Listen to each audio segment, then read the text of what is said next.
everybody, and welcome back to Coulee Region Whitetails. Today we are out at another farm, shed hunting. As you guys saw in the last video, we found 3 really nice ones, and we're hoping to build on that today. We got my dad, Jamie Olson. What's up, guys? And the dog, Ivy. She's currently attacking him, so she's in a different state right now. But we're gonna go out, and as you can see behind us, right here, everything that we're going to try and get done today is pretty much right behind us. So wish us luck, and hopefully we will find some and bring something to you. Hey, stay tuned, Coulee Region Whitetails.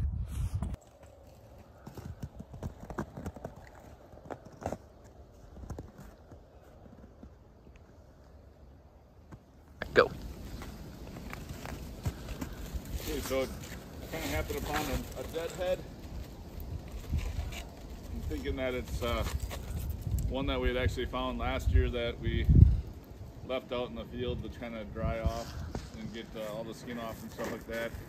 And so pretty sure it's the one that my nephew ran over, and something a coyote or something must have drug it all the way up here. So it was a pretty nice 8-pointer. I'd actually passed it up last year opening weekend, and then it got hit on the road. We have the sheds in the cornfield, and like I say, we drug it out to let the coyotes and the birds eat it up, and we were gonna pick it up and forgot to get it, and they ran it over with the tractor and the plow and stuff.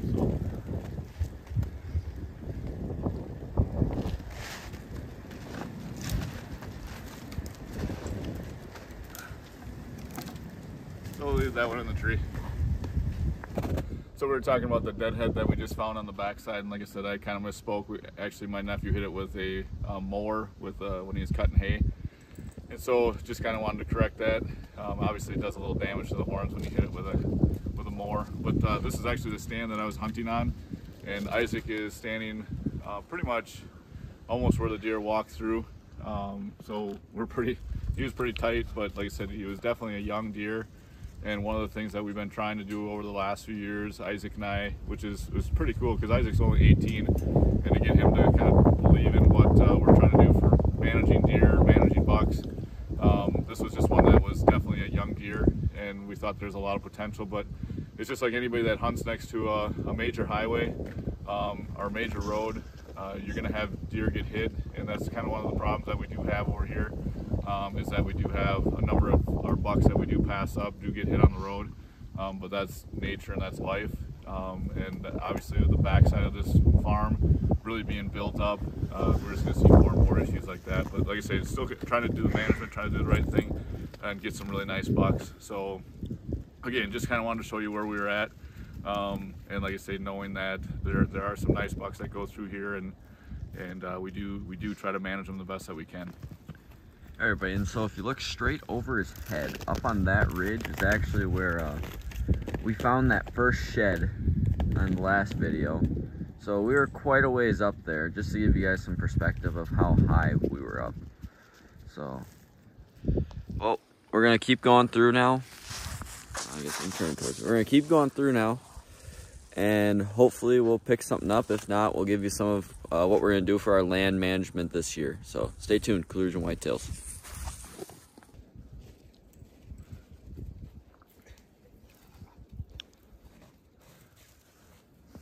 Hey, yeah, you're right. You normally find. I'm gonna go back up on this ridge though. There's actually a decent trail. Okay, you're right. You normally find sheds on this trail. Let's see if she'll pick them up. Hunt them up. Find them. Find it. Find it. Find the shed. Stupid method. No better than that. All right. I'm taking my spot. Okay, just tell me when to go. What's that? Oh. All right, everybody. So we just got done talking about where we find that, or where my dad had that buck on film before it got hit. But we're walking up this trail right here, and I found this side right here, and I was trying to show my dad, Jamie, where it was, and he's like, hey, there's another one right behind you, and the other side's right there. So we got our second massive set of the year. So I'll take a couple pictures of them, and then we'll get a pickup video. So stay tuned, Coulee Region Whitetails. All right, so right here. Pretty actually heavy guy, but Ivy picked it up while I was trying to take pictures of it. Oh yeah, didn't you? Standing over there on the tree. But there's the one side. So not a bad buck actually. Probably a 2-year-old, maybe a 3-year-old, but pretty good mass actually on it. Fresh horn. And then I'm on this side. And here's this other side. So not a bad buck at all. But a little bit of leaves on it. But not a bad buck right there.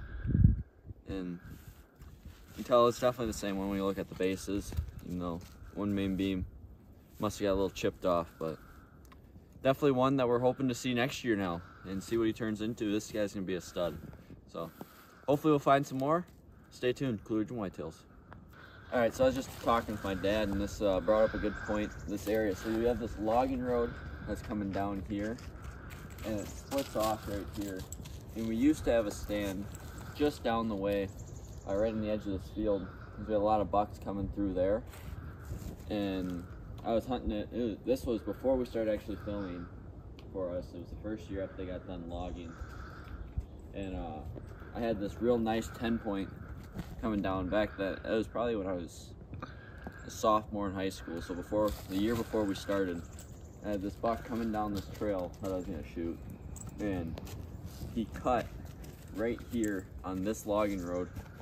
And bringing that to all together is there's this big community scrape right behind me every year that we have, and I'm thinking that the reason why that scrape is there is because you have these 2 logging roads conjoining right here, and it's just a big scent hub.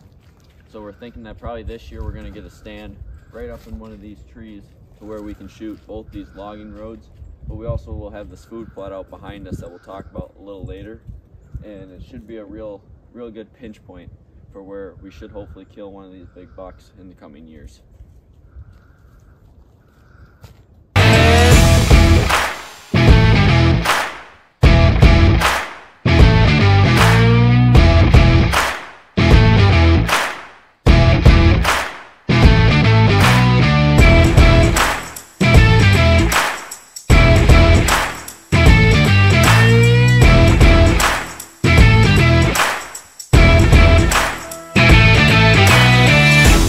Isaac and I have been talking about today even doing a little work within the woods. So we have one spot where we're going to clear out a bowl, and we're going to plant a lot of pine trees in there to try to build up a cover area for them, but also a spot for us to be able to sneak in.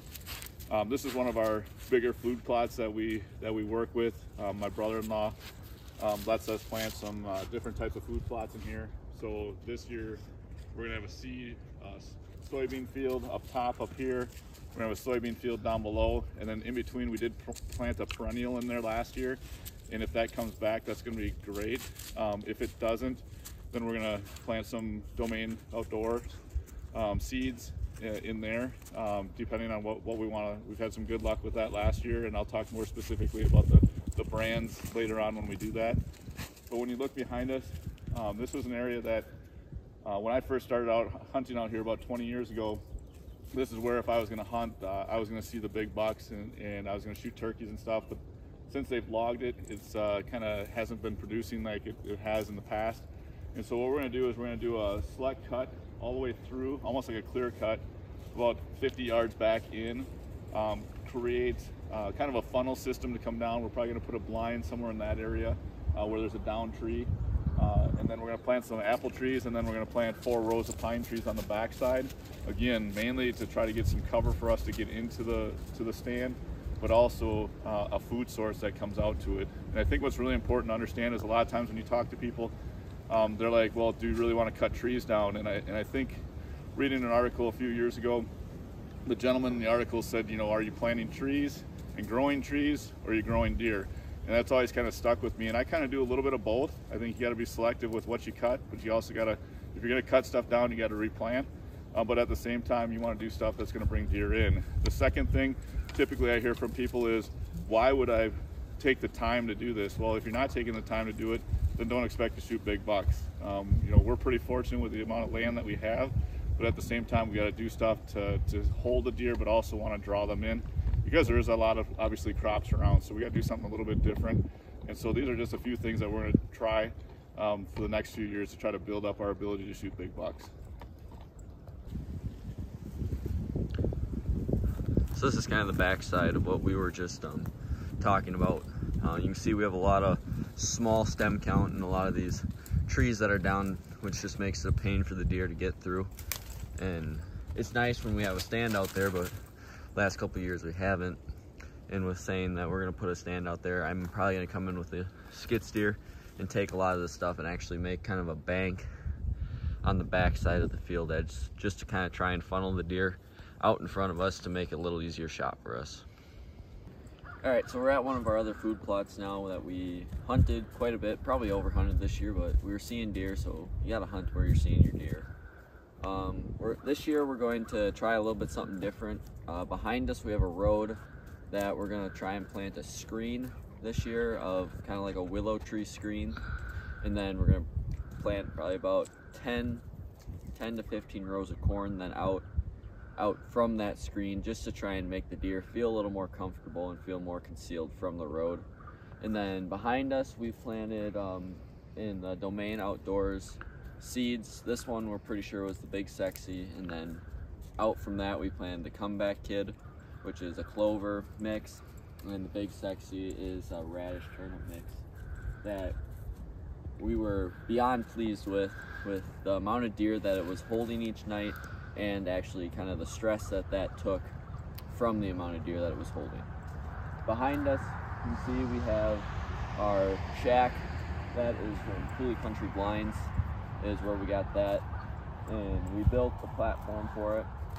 And this year, one of the other things that we're gonna try and do is we might put a little water hole out behind it, just to try and give the deer something to have to come to and drink out of, to maybe keep them to hold still a little longer.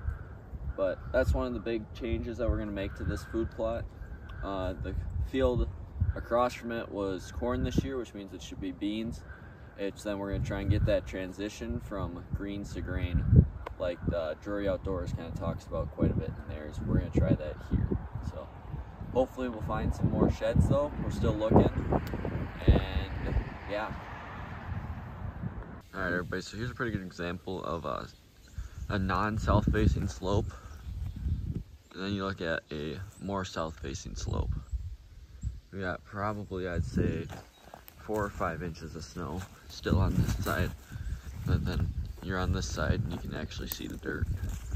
So just a little thing to see that we hunt a majority of northern facing slopes here. We don't get very much southern facing on this property, so any shed that we do pick up is a pretty good shed for us to find, since deer tend to not like to bed on a northern facing slope.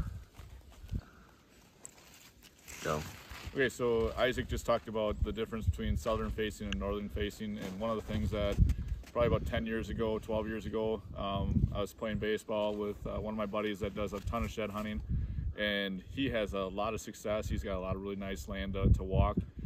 And the thing that he kind of talked to me about is knowing your bedding areas, knowing your food sources.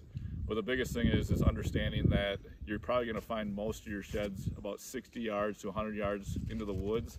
And the reason why is during the winter, they don't want to take up a bunch of energy to try to get to their food source. And so, as you can see right now, we're pretty deep into our woods.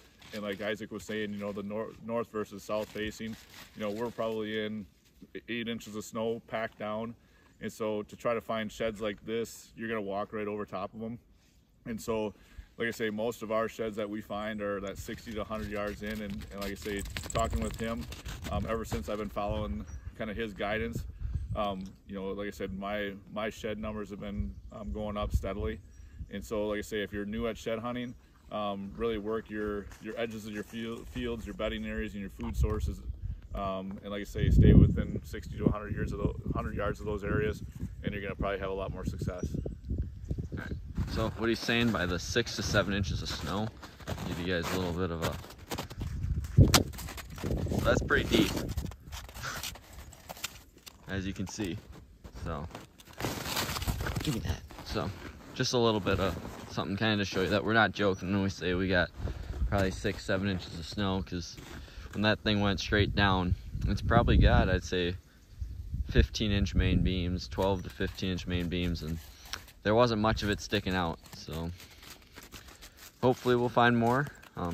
She is ready to find some, hopefully, but stay tuned.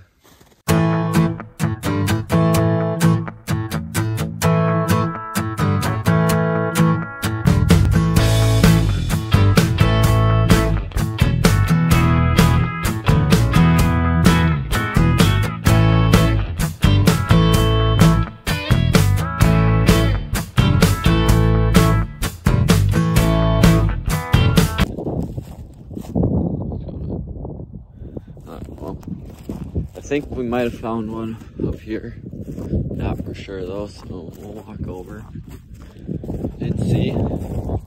There's Ivy. It's not looking like it. Nope. That right there, big corn stalk. Well, at least I got a little extra walking in. But we're just about done today, so we got 2 sheds. I'm just gonna walk the edge of this cornfield, I think, back, and we'll conclude at the truck. So thank you guys for tuning in. Like I said, we'll have a little outro at the truck, but thank you guys for tuning in to Clear Your Whitetails. Alright everybody, we're back at the truck. That's going to do it for today's video. I hope you enjoyed it. We found the 2 sheds and kind of gave you a preview of what to expect this summer and for stand locations and food plot work. So thank you once again for tuning in to Colliers and Whitetails. I hope to catch you next time.